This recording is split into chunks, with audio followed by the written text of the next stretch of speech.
Experienced riding to hams, well, do go down and talk to the ham staff, talk to them about the options. I was talking to some older ladies yesterday who, one of whom learned to ride at 48 and used to ride to hams here on the Isle of Wight. We go final parade then.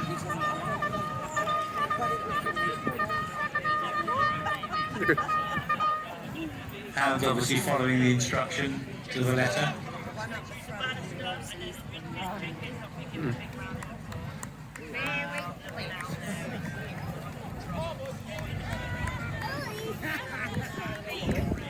Maybe you're going on holiday soon, or you think summer's here, you wouldn't mind to tidy up. It's only 50p today, ladies.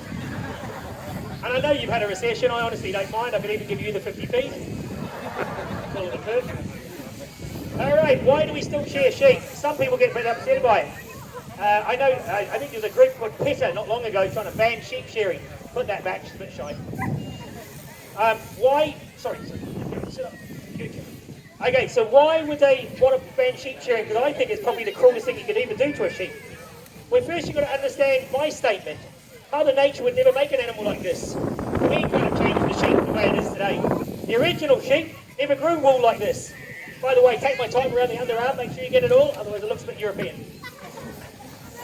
So we actually started with a sheep that never grew more than half an inch to an inch. Molted every year. Okay, and then we actually called it God's gift to humans. He gave us milk, meat, and clothing. Okay, so we then started realising we could change the sheep more for humans' use. So we started a thing called selective breeding. We grew its fleece longer and longer by different ways of breeding this animal. The worst thing we did to the sheep is we actually stopped it molting. Now wool is the second biggest killer of our sheep today. Number two. Number one is the barley. How does wool kill a sheep? That's crazy talk. Two ways actually.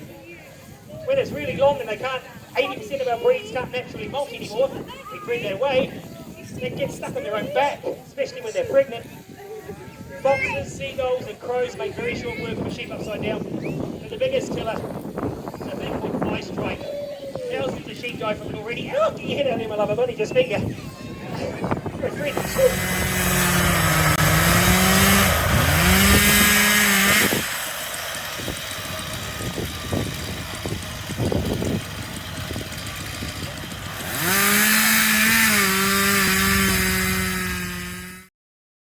Are you ready, Joe? On your marks. Action, go 1, 2, 3. Now, this is a standing block, but this is what would normally, back in the days, turn of the century, when all timber was cut by hand, and a woodsman would fell a tree, small beech tree, small oak tree, pines, with his axe. Not quite in the same system, because at the bottom he would have a flat cut and he'd have a sloping cut at the top. If the trees were any bigger, he'd use a cross cut. Joe's opening that log up pretty good. Bearing in mind this is only a demonstration, Joe can go a bit quicker if he chooses to. We pushed him a bit yesterday. We nearly burnt him out, so we've gone a bit easier on him today. It is only a 2-day show, Joe.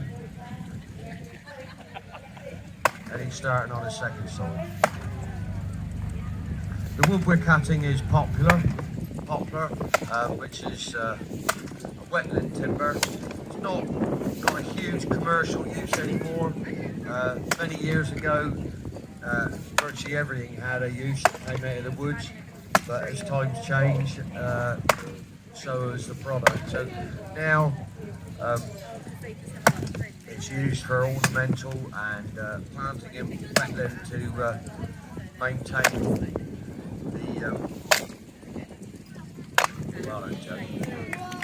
so they plant the poplar to look after the wetlands and for the wildlife. It used to be used for matches and broom handles and broom heads and stuff like that. Right, we got